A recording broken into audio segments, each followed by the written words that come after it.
All right, we're rolling. Hey, Shalom. Shalom. First and foremost, we give all praises and glory to Yahweh, Bahashim, Yahweh Shai, Bahashim, Kakadash. Jabban to the apostles, Jeremiah, Ruel, Shalom to the faithful men. Always continue doing the work of the Lord. You know, the Will Insurance Columbus, Ohio, Sunday class. You know what I'm saying? Continuing on the Bible series. And the last class, you know, we touched on the fall of the northern kingdom. You know what I mean? The kingdom of Israel, because, you know, going into the split, you know, you had kingdom of Israel, kingdom of Judah. All right. And then Judah, well, Israel fell down due to the Assyrians and got exiled. And Judah, I believe they lasted like 100 and maybe 30 years more than Israel.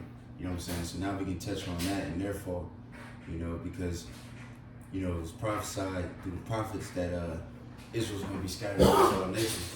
You know what I mean? So Judah is up next. So first we can go to 2 Kings 18:1. We can look at that, then we go to the article.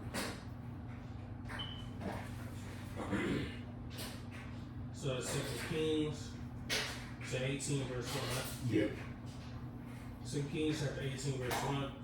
Now it came to pass in the third year of Hoshea, son of Elah, king of Israel, that Hezekiah, the son of Ahaz, king of Judah, began to reign. Right, because Hosea, you know what I'm saying, he was the last king of Israel before they got taken out. You know, now they're setting up the king of Judah, which is Hezekiah.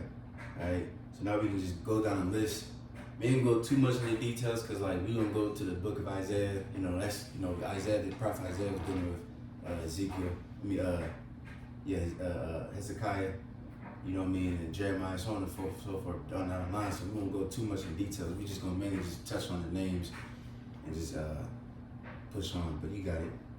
It says, verse 2, 20 and 5 years old was he when he began to reign, and he reigned 20 and 9 years in Jerusalem. His mother's name was Abi, the daughter of Zechariah. And he did that which was right in the sight of Yahweh, according to all that David did, his father did. He removed the high places and brake the images, and cut down the groves, and brake in pieces the brazen serpent that Moses had made. For unto those days the children of Israel did burn incense to it, and he called it Nehushtan.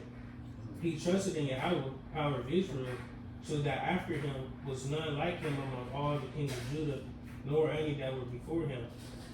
For he clave to Yahweh and departed not from following him, but kept his commandments which Yahweh commanded Moses.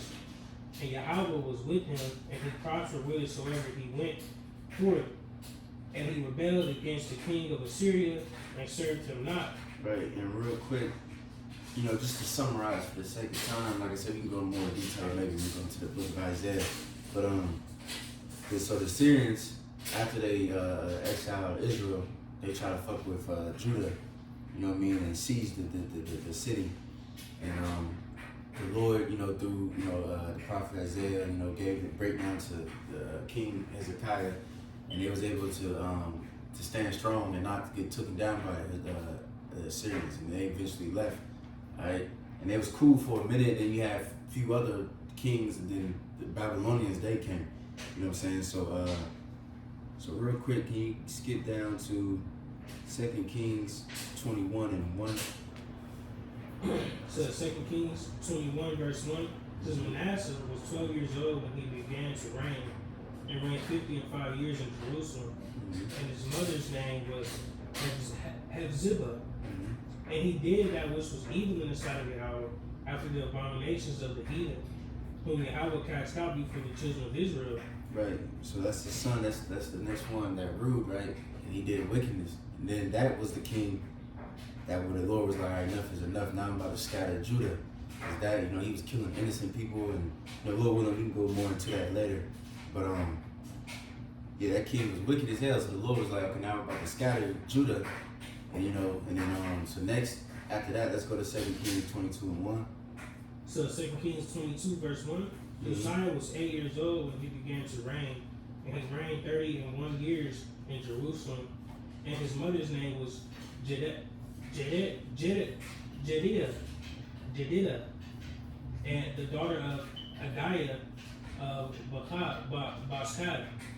And he did that which was right in the sight of Yahweh, and walked in all the way of David his father, and turned not aside to the right hand or to the left. Right. And then we're going to read the articles and go more in detail into that king. That's a very important king. Matter of fact, we can stop there because a very important battle that he took place in is going to lead all to the fall of Israel and all that, or Judah, I should say. You know what I'm saying? So now we're willing. Now we got those kings set up. Now we can go to the article and just continue on that. All right. This is the article. It says the fall of Judah's ancient kingdom's downfall. I'm going to jump down to the paragraph of introduction, setting the stage for the fall of Judah. The kingdom of Judah entered a period of turmoil marked by geopolitical instability and spiritual decay. Following the King Solomon's death in 931 BC, the united monarchy split into the kingdom of Israel and Judah. This division led to deep divisions among the Hebrews. By 722 BC, the Assyrians conquered the northern tribes of Israel due to their idolatry and rebellion against the Most High. Judah, however, managed to remain independent, but his downfall was imminent. Both kingdoms played crucial roles in the biblical narrative as detailed in the books of Kings and Chronicles. Right, and real quick, I was watching this dude last night. We got a good, let me see, I think I put it in the Telegram. Let me see his channel name real quick. He made a good video on that, because the Assyrians too, they have tablets, you know what I mean? So just to prove that the scriptures are true, they got tablets of the Assyrians actually writing about these different things that happen in the Bible too, about us being destroyed in certain battles and being exiled and all that. All right, but it's this dude's channel. His name is History with CY. All right, and then the channel, I mean the video name is called Ancient Israel and Assyria: Early Accounts and the Early Encounters in the Levant.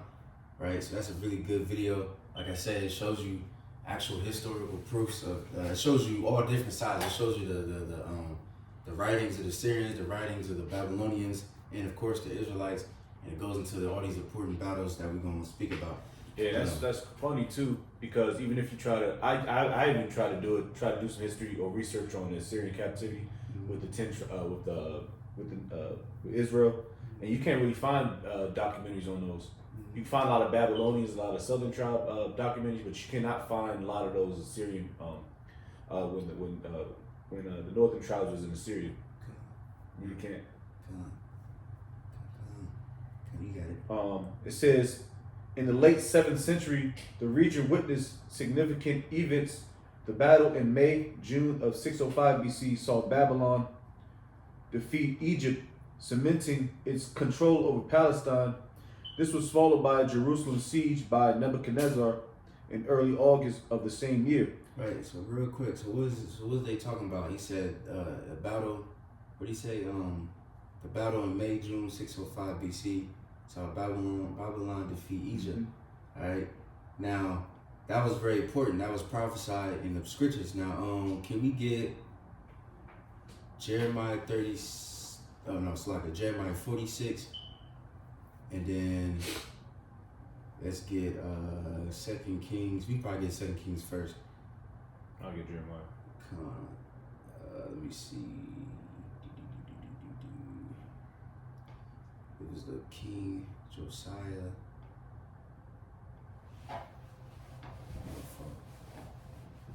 It is 2 Kings 20. Let me see. Oh, fuck. 2 Kings 23. And you can start at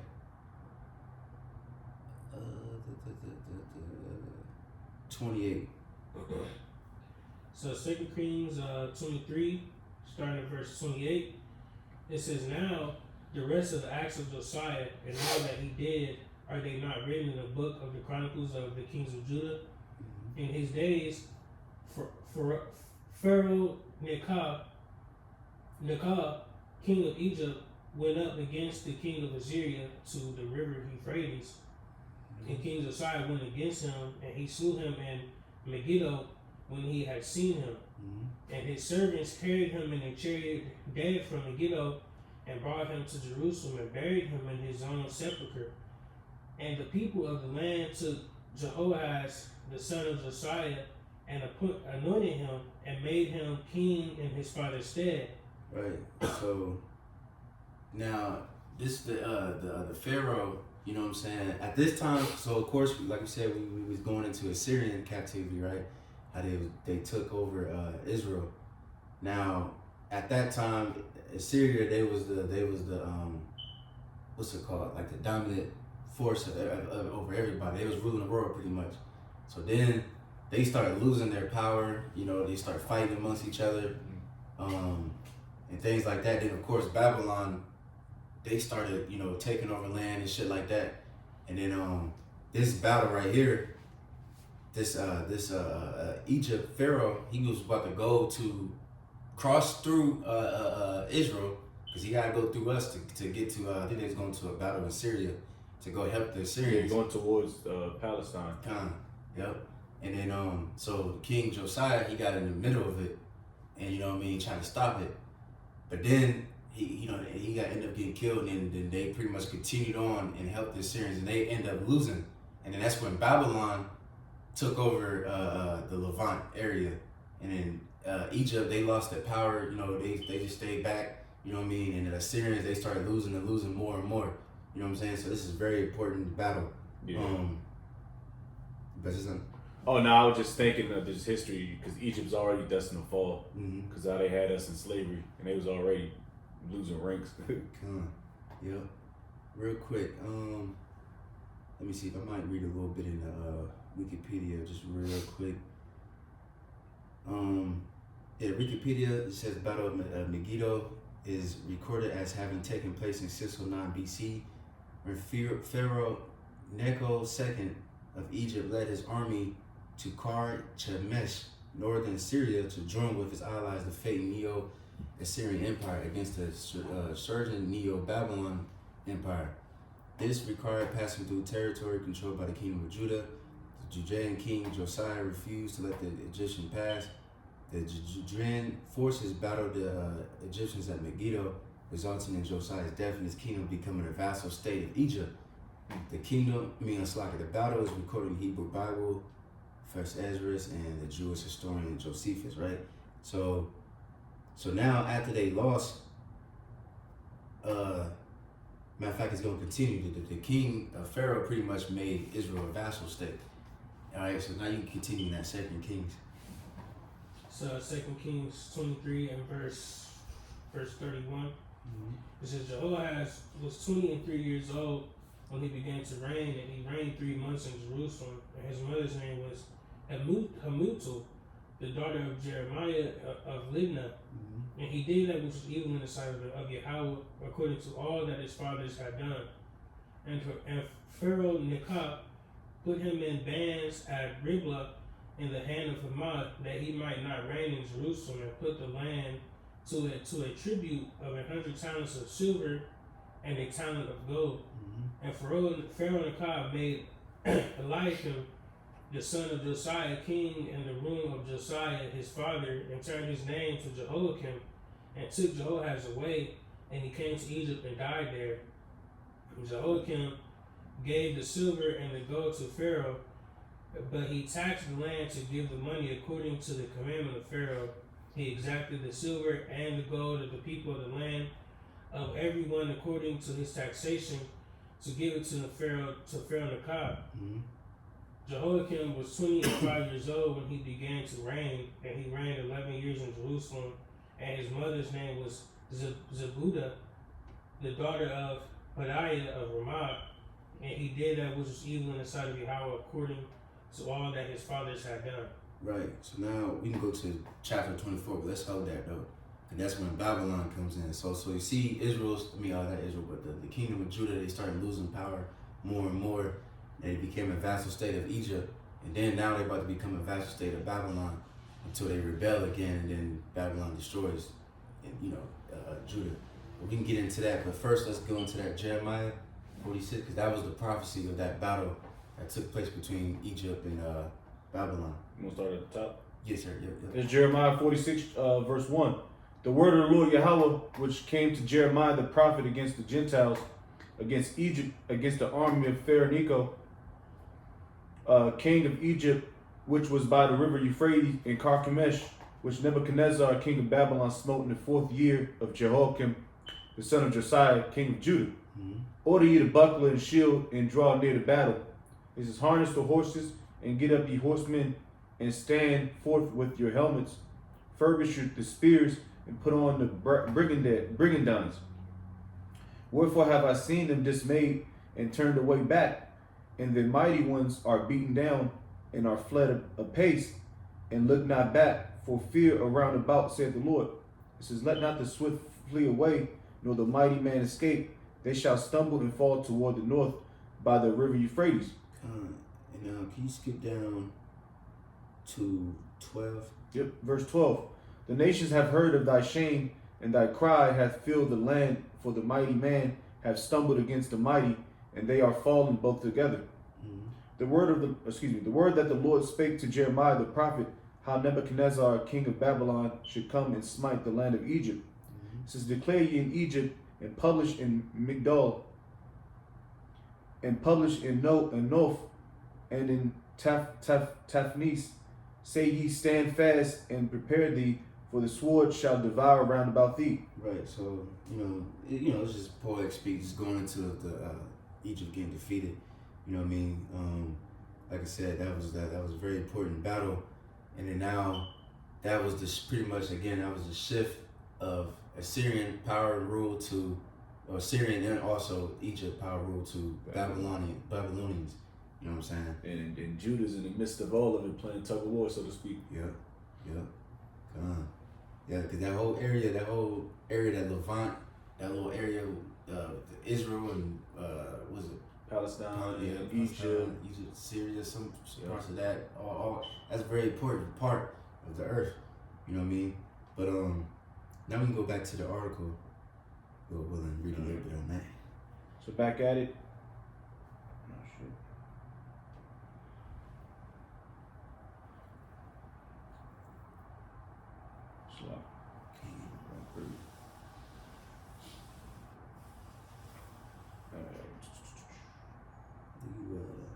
The late century. I got it. Okay. All right, back at it. This is Babylon's rise led to deportations from Jerusalem with the first in 605 BC, followed by others in 597 BC and 586 BC. These deportations worsened Judah's situation, culminating in the destruction of Jerusalem and Solomon's temple. In 586 BC, this event showcased Babylon's power and the consequences of ignoring divine commands. The last 4 kings of Judah, Jehoaz, Jehoiakim, and Zedekiah, ruled with defiance and ignored prophetic warnings. Their reigns were a stark contrast to earlier times when the nation sought spiritual reform. Despite the dire circumstances, the biblical account highlights the Most High's mercy and faithfulness. Even during the siege and exile, figures like Daniel and Ezekiel offered hope and guidance to the captors. The Chronicles conclude with Cyrus' proclamation, signaling a time of restoration and the rebuilding of the temple. The fall of Judah's historical context is vital for grasping its captivity's broader implications. These events fulfilled prophetic warnings and influenced the spiritual and cultural identity of the Jewish people during and after the Babylonian exile. Right. And then, so Lord willing, let me read this real quick. This is like the overview of the Babylonian exile Judah in waves. This is simple Google search. It says key events and dates. First deportation, it says 605 BCE. Daniel and other young nobles taken to Babylon. The second one, it says 597 BCE. King Jehoiachin and many skilled people exiled after a siege of Jerusalem. And the final one, it says Nebuchadnezzar destroys Jerusalem and the first temple. The remaining population exiled, ending the kingdom of Judah. So now, Lord willing, let's get the precepts of that. What was that? 1 Kings 21? I mean 24 and 1. 2 Kings. Yep. Let's look at 2 Kings chapter 24, verse 1. It says, in his days Nebuchadnezzar, king of Babylon, came up, and Jehoiakim became his servant 3 years. Then he turned and rebelled against him. Yahweh sent against him bands of the Chaldees, and bands of the Syrians, and bands of the Moabites, and bands of the children of Ammon, and sent them against Judah to destroy it, according to the word of Yahweh which he spake by his servants the prophets. Surely at the commandment of Yahweh came this upon Judah, to remove them out of his sight for the sins of Manasseh, according to all that he did, and also for the innocent blood that he shed, for he filled Jerusalem with innocent blood, which Yahweh would not pardon. Right. Now can you go to verse 7? Yep.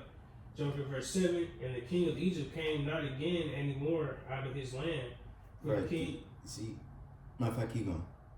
for the king of Babylon had taken from the river of Egypt unto the river Euphrates all that pertained to the king of Egypt. Right. So he says that Egypt came out of his land again, because again, that just proves further the scriptures, because that's when that battle, Babylon became dominant over that little area, the little Middle East part area, the Levant. You know what I'm saying? And now, Assyria and Egypt lost their power. You see, but you got it. And then Egypt fell again. I think the Persians fought with them, and then the Greeks.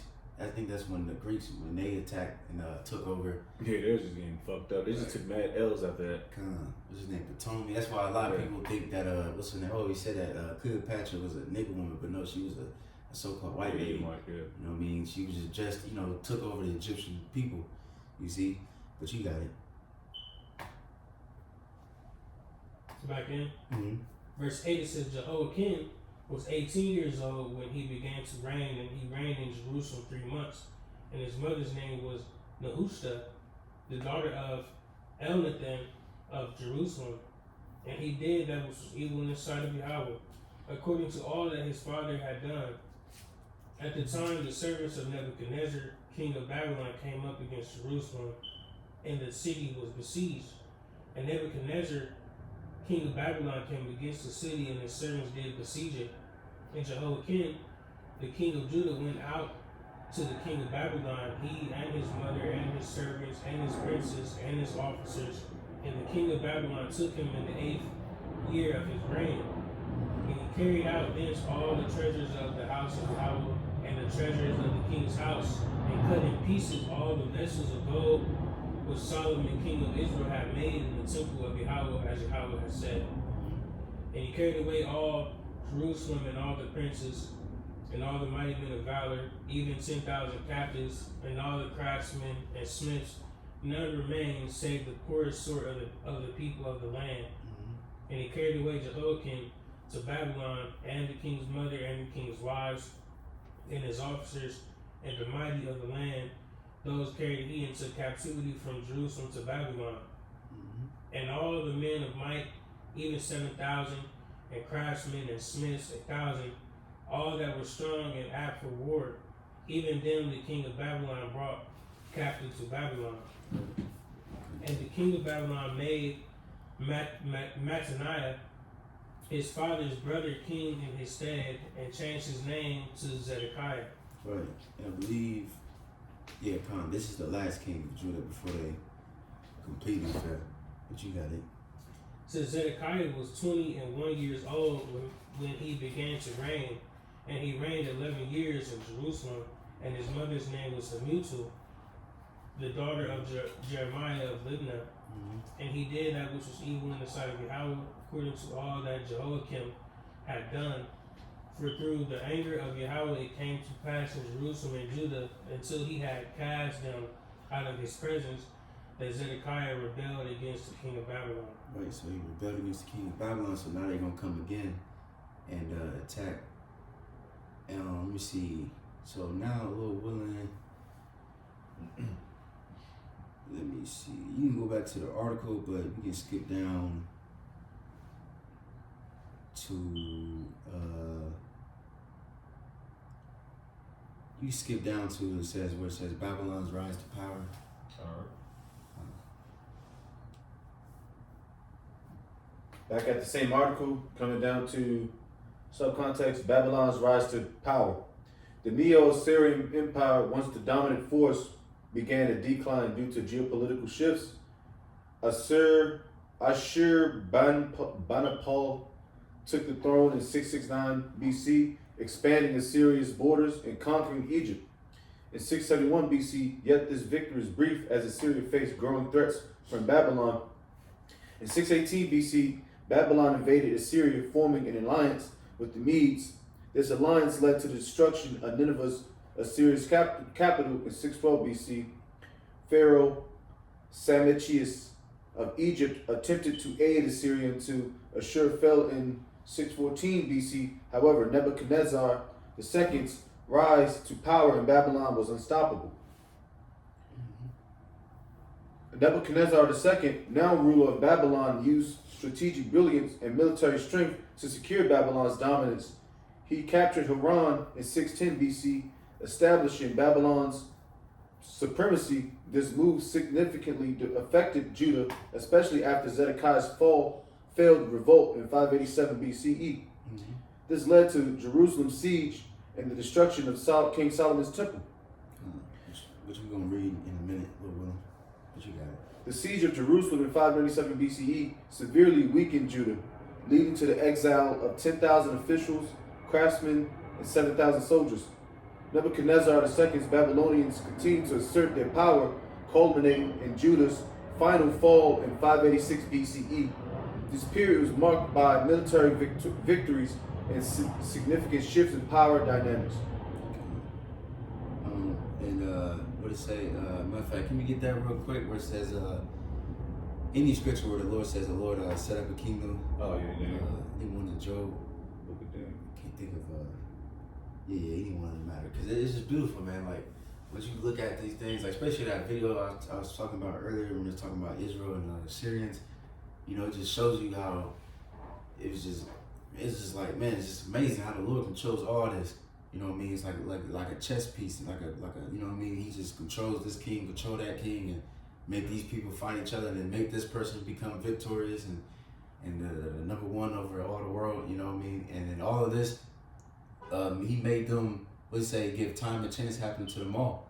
You know what I mean? He gave certain kingdoms to rule, and he used them as a whooping stick too. Because again, we went through all these things because of our sins. That's why he had these different nations rise up against us and scatter us.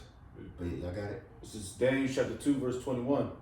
And he changeth the times and the seasons. He removeth kings and setteth up kings. He giveth wisdom unto the wise and knowledge to them that know understanding. Right, beautiful. He removed kings and set up kings, just like perfect Daniel. You know, it goes into the statues and the different beasts and all that. You know, you got the Syrians, you got the Babylonians, you got the Persians, the Greeks, then the Romans. You know what I mean? But it's beautiful, man. But anyways, we can go back to the article. All right, back at the article, finishing off from the rulership of Babylon, I believe how it was. It says Babylon's rise under Nebuchadnezzar II transformed the ancient Near East politics through military campaigns and strategic. I already read that. I haven't. No, I haven't. Okay. Back at it says through military campaigns and strategic alliances, Babylon's power eclipsed Judah and ended the Neo-Assyrian Empire's reign. This period's complex dynamics reflect the volatile nature of ancient geopolitics, deeply influencing the region's historical path. Mm-hmm. The Siege of Jerusalem. The Siege of Jerusalem, a critical event in 589 to 587 BC, marked a turning point in Jewish history. This 30-month siege by the Babylonians under Nebuchadnezzar II led to severe consequences, including starvation and desolation within Jerusalem's wall. The Book of Lamentations vividly captures the suffering and despondency of the city's inhabitants during this brutal period. The siege's outcome was the Babylonian victory, resulting in the destruction of King Solomon's temple and the exile of many Judeans. This event had a profound impact on the religious, spiritual, and political landscapes. Historical accounts reveal that Jerusalem fell after a long and arduous siege, leaving the city in ruins and its people in despair. The agony inflicted by the siege is well documented in Lamentations, the book of Lamentations. Yeah, real talk. Which speaks to the extreme starvation and desolation that plagued the city. The blockage of food and water supplies led to unspeakable horrors as the inhabitants struggled to survive. Right, you're right. Because in the siege, you know, just in case anybody don't know, you know, you siege, nobody can go in or out. You know, you surrounded. Martial laws. Yep. People starving, and you know, like you said, when it goes to the Book of Lamentation, the Book of Jeremiah, goes into it some a little bit, you know, but you got it. Mm-hmm. Back at it. Starvation and desolation that plagued the city, the blockage of food and water supplies led to unspeakable horrors. Man. As the inhabitants struggled to survive, these desperate conditions mirrored the aggressive tactics employed by the Babylonians during Nebuchadnezzar's campaigns. Right, and real quick too, maybe when we go through the book of Jeremiah, you know, because Jeremiah at the time, the prophet Jeremiah, they call him the morning prophet, 'cause he was telling Jake to get right, and they kept continuing being demons and shit. But he was telling Jake to just submit to the Babylonians, you know what I mean? And then certain Jake was looking at Jeremiah as a sellout. You know, they try to get rid of him pretty much. You know, and they didn't listen obviously, so that's why, you know, you had Jake rebel against Babylonians, and now you got exile. That's the same thing in the New Testament, Romans the 13th chapter. Oh yeah. And it came out of the Zealots, and they weren't in the spirit of Yahushua. Yahushua said, man, you gotta submit yourself to the law. Right. You know, you can't be running around breaking the law. Yeah. You know what I mean? Right. What if we just run around breaking the law, stealing shit? We can't. That means we can't do the work. Yeah. Because we be in jail talking to Muslims. Right. Yeah. Next thing you know, Jake eating some damn swan with a fucking kufi on his head. Right. Through. Smack. Back at it, it says the siege also figures prominently in historical records. Can you read that verse right there? Oh, okay. I think it's in they ain't give the scripture Salaki, but I think it's in Limitation. This is look like an excerpt, so to speak. It says, "As I sit in darkness surrounded by walls, I contemplate the fall of Jerusalem and the trials of our people. For once vibrant city, now silent and desolate, bears witness to the relentless siege that claimed countless lives and scattered us across the land." Right. Let me see. I think he might be reading Limitation 4. But you know, Jake can read that in his own time, but you know, he was just limiting how you fucking say it? Lamenting. Yeah, lamenting. Right, The you fall know. of Judah. Because you in your foxhole, you just pondering, you know what I mean? You're just like, what the fuck is going on? Yesterday we was eating. Right. Today, you know what I mean? Women are eating their kids. Yeah. How can it just turn so quick? Man, yeah, as a spirit, because you said how. If you go to the Blue Letter in a commentary, it says pretty much like a fun fact, like the book of Lamentation was actually known as the book of how, because I believe chapter 1, 2, and 4 starts with how. Like how is the gold become deal? Yeah. Like he just threw, like damn, how is this? You know, like damn, Jake is through, you know. Perplexed. Right. You know, but you got it. All right, back at it. It says the siege also figures prominently in historical records detailing the immense hardship endured by the Judeans. Approximately 4,200 individuals were taken into captivity during the siege. However, the Book of Kings notes that up to 10,000 people, including craftsmen, were deported. Which that's the point. They got deported first, correct? So they can start building shit up. Yeah, Because they needed those guys. Yeah. Back at it, since people, including craftsmen, were deported, the immense human toll further underscores the severe impact of the siege on the population. In conclusion, the siege of Jerusalem serves as a grim reminder of the city's torment and the immense suffering faced by its people. The destruction brought by Nebuchadnezzar's campaigns reverberates through history, forever shaping the narrative of a once grand city reduced to starvation and desolation. Let me see. You keep going. We can probably got like 2 more paragraphs to go. Right. This is the fall of Judah. The end of Judah was marked by a series of tragic events under Zedekiah's reign. Oh yeah, real quick, so I forgot to mention, because it went into the destruction of the temple. You read that, right? It kind of glanced over it Okay, come on. about King Solomon's temple being sacked. Yeah, real quick. Cause you know we know Esau, Edom, he was there too. Raise it. Yep. Yeah, Con, can we get that real quick? What was that, Psalms 137? And you can get to the point. Or matter of fact, can you read, I think that maybe one where it says the rivers of Babylon, then can you skip to the where it says Esau?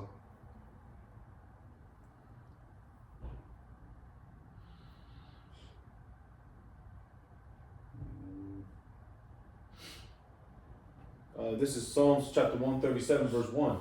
By the rivers of Babylon, there we sat down, yeah, we wept when we remembered Zion.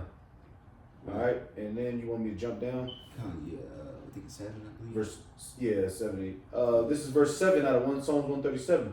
It says, remember, O Lord, the children of Edom in the day of Jerusalem, who said, raise it, even to the foundation thereof. O daughter of Babylon, who ought to be destroyed, happy shall he be that reward. I was going into that, but that was the point, yeah. Con, they was right. Chanting, they was helping the Babylonians. And real quick, let me see if I can find this again, cause I had it pulled up. I gotta tap in again, so I get. I can picture it too. Babylonians getting busy. Yeah. Judah getting smacked, and then Esau's on the sideline getting his little licks in and shit, getting his kicks in and moving back. Yeah. Like can't do nothing, step change and shit. Yeah. Smack. Bastards. Sneaky bastards. Yeah. You little sneak attacks and shit. Let me see. I went to the Chat GPT. How long we going? Yeah, 36. Alright, Alright, and then asked how did the Edomites help the Babylonians? Let me see. It says they assisted during Jerusalem's fall. Biblical texts accuse Edom of rejoicing over Jerusalem's destruction and taking advantage of Judah's defeat. Some passages suggest that they helped by blocking escape routes and handing over fugitives to the Babylonians. Can we get Obadiah 1 and 10 down to 14? And then I'm gonna continue on this. It said they benefited from Judah's downfall. After Judah was conquered, Edom expanded its parts of southern Judah, gaining land and influence. But yeah, and it's also like a proof, what shit called, like artifacts found. After that time, it was shown that Edom did move into like southern Judah and took over some of the cities and shit that we was living in. So not only they helped destroy the temple, but they also moved into our homes and shit like our land. They probably got like tax breaks and shit. Yeah. Yeah. You know how it is to like modern day. Yeah. Yeah. And then we also get Ezekiel, I think it's 36 and 1. But whoever got that song, read that first. Oh, we already read that, right? Yeah. You want Obadiah? Yeah, Obadiah, that's what I'm gonna say, Slucky. Obadiah 1, starting at verse 10, it says, for thy violence against thy brother Jacob, shame shall cover thee, and thou shalt be cut off forever. Mm-hmm. In the day that thou stoodest on the other side, in the day that the strangers carried away captive his forces, and foreigners entered into his gates, Right. and cast lots upon Jerusalem, even thou wast as one of them. Right, you was one of them because you helped them, you know what I mean? When he was getting taken and fucked up by the Babylonians, you know? You got it. It says, verse 12, but thou shouldest not have looked on the day of thy brother in the day that he became a stranger. Right, he became a stranger because what? Because Israel and Judah, we became Israelite foreigners. We became strangers. Now we in a land that's not ours. You know what I'm saying? And worshiping their gods and, so on and so forth. That's part of the curses. You see? But you got it. Neither shouldest thou have rejoiced over the children of Judah in the day of their destruction. Mm-hmm. Neither shouldest thou have spoken proudly in the day of distress. Mm-hmm. Thou shouldest not have entered into the gate of my people in the day of their calamity. Yeah, thou shouldest not have looked on their affliction in the day of their calamity, nor have laid hands on their substance in the day of their calamity. Right. See, so they was taking advantage of Jake while they were kicking him while he was down. Probably because of revenge. And, Esau, he always had a problem with Esau, But Lil Willin, that was it? You said you went to verse 14, right? Yeah.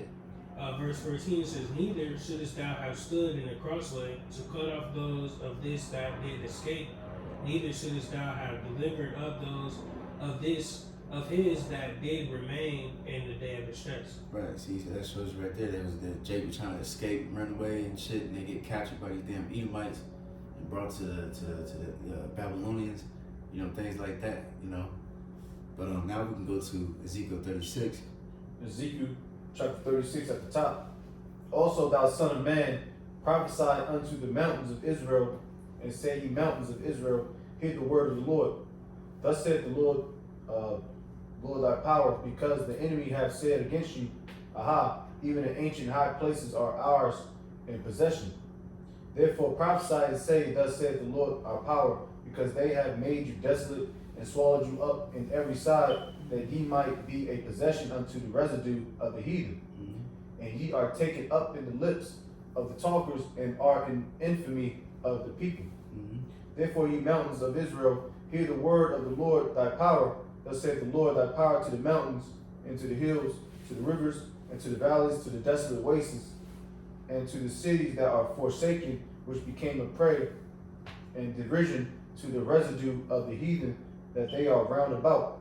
Right, we can stop there, you know, just going into Esau, because Ezekiel, you know, he, like we mentioned that earlier, you know, he was in the Babylonian captivity as well. So, you know, this freshly happened. You know, Esau, like you said, he moved in southern Judah, taking certain lands, and also, of course, you know, a lot of prophecies are double folk. Now, Esau is still in the Earnhardt land. It took it completely, you know. But Lord willing, we can go back to the article. I think we got a little bit more on there. This is the fall of Judah. The end of Judah was marked by a series of tragic events under Zedekiah's reign.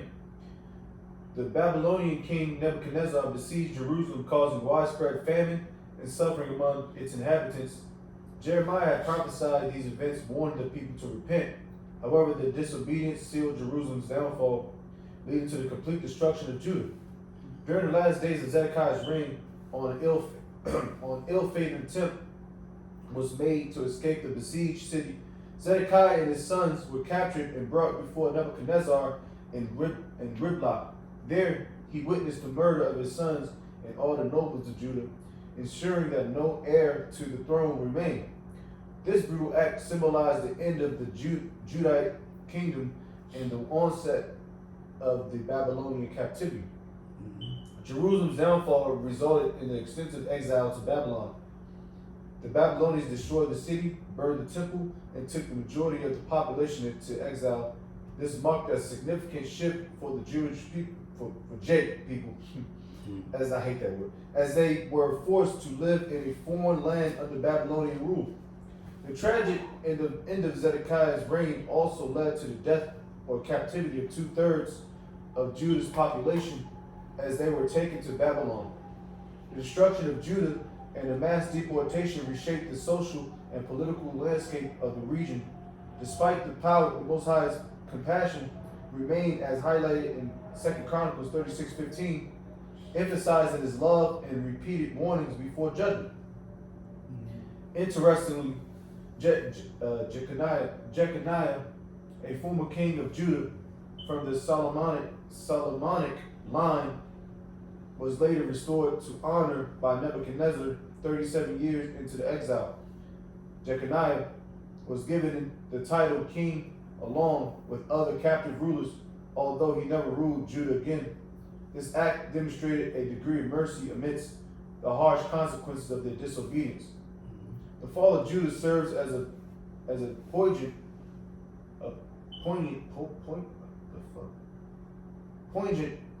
reminder of the Most High's sovereignty and justice. The destruction of Babylon was a means to an end, preparing the Most High's people for his ultimate purposes, according to 2 Chronicles 36:17-20.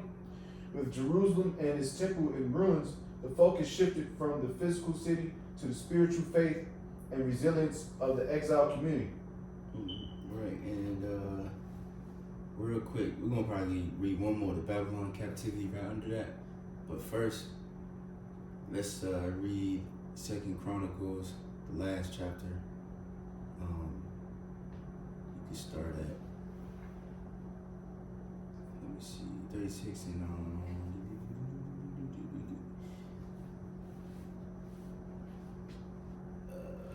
you can start at 17.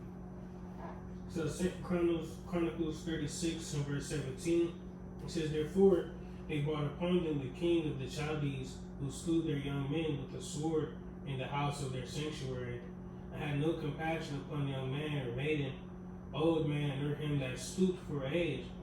He gave them all into his hand, and all the vessels of the house of the Most High, great and small, and the treasures of the house of Yahweh, and the treasures of the king and of his princes, all these he brought to Babylon. And they burnt the house of the Most High, and brake down the wall of Jerusalem, and burnt all the palaces thereof with fire, and destroyed all the goodly vessels thereof. And them that had escaped from the sword carried he away to Babylon, where they were servants to him and his sons until the reign of the kingdom of Persia, to fulfill the word of Yahweh by the mouth of Jeremiah, until the land had enjoyed her Sabbaths. For as long as she lay desolate, she kept Sabbath to fulfill 70 years. Now in the first year of Cyrus, king of Persia, the word of Yahweh spoken by the mouth of Jeremiah might be accomplished. Yahweh stirred up the spirit of Cyrus, king of Persia, that he made a proclamation throughout all his kingdom, and put it also in writing, saying, Thus saith Cyrus, king of Persia, all the kingdoms of the earth hath Yahweh power of heaven given me, and he hath charged me to build him a house in Jerusalem, which is in Judah, who is there among you of all his people. Yahweh, his power be with him, and let him go up. Right, so now that's going to lead into the Persian Empire, you know what I'm saying? You know, but Lord willing, we can touch on the next one, because the next book after this, because pretty much I forgot to mention too, because we start off in Samuel, and you know, a lot of these stories is just repeated in like Kings and Chronicles, stuff like that. So kind of really went over Samuel, Kings, and Chronicles all in one, you know what I'm saying? So now, Lord willing, next video we can go into Ezra, which is the next book. But Lord willing, we can just end it off, just read that Babylon captivity, and then we can stop there. Alright. Subtitle: The Babylonian Captivity. The Babylonian captivity was a pivotal time for the Jake diaspora, lasting from about 607 BC to 537 BC under King Nebuchadnezzar II's rule. Thousands were forcibly moved to Mesopotamia after the siege of Jerusalem in 597 BCE and the city's destruction in 587 BCE. These deportations happened in several waves, showing differences in biblical accounts about when and how many were exiled. During the exilic period, Jerusalem was destroyed, but parts of Judah remained inhabited. The Jewish community, the Jake community in Mesopotamia, known as the Golah, survived until today and greatly influenced the Jake diaspora. This community's legacy is seen in the lineages of Iraqi, Jake Persian, Jake Georgian, Jake Bukharian, Jake and Mountain Jake groups. Right, so that proves too right there. You know, Yeah. Jake everywhere. Yeah. Scattered. It says, the Babylonian captivity lasted about 70 years, ending in 537 BC, when King Cyrus of Persia allowed the Jews to go back to Jerusalem. This event marked the start of post-exilic Jake life with the building of the Second Temple in Jerusalem around 537 BCE in the Persian province of Yehud Medinata. The fall of Neo-Babylonian Empire to Persia in 539 BC made this return possible. The Babylonian captivity deeply affected the Jake nation's psyche. Exiles faced very social and economic conditions, but their faith and culture were transformed. This period led to a faith revival and significant religious developments in post-exilic Jake life. And we got a list. You gotta read the list. Matter of fact, yeah, we cool. We probably read the list another time. But yeah, man, it's pretty much stop there, Lord willing, because again, you know, next up is gonna be the Persian captivity, you know. But also just real quick, just some couple fun facts during this time. When all Israel got, Judah, Salaki, they got exiled, you know, like I said, the poor of the land stayed. But Jeremiah also, he decided to stay too. He had a choice. The king gave him a choice whether to stay or not. He decided just to live with the people. And also during the Babylonian captivity, when Jake was in Babylon and all that shit, they were saying like a lot of Jake was like focused on, you know, pretty much writing the scriptures. You know, the scriptures already written at that time, but people was making it better. Like, you know what I mean? There was refining. Yeah, throughout it. Couldn't think of a word. But yeah, you know what I mean? Jake was focusing on that, writing books and things like that. They got humble. Yeah, right. You know, and then when Jake came back to the land, you know, Ezra and Nehemiah and things like that, we're gonna touch on them. You know, they pushed the law and, you know, pretty much getting Jake back in the spirit, building the temple, building the walls back up, and then we finally got our heritage back. You know, which technically we didn't lose it, but we got fucked up. You see, but yeah, man, Lil Willin, that's pretty much the video. You know, Lil Willin, hopefully that was edifying. That we give all praise and glory to Yahweh, Ba'ashem, Yahweh Shai, Ba'ashem, Kakadash. Advance the Pastor G.S. Brewell, shalom to the faithful minister, continuing to work the Lord, stand in the session. Shalom, with will.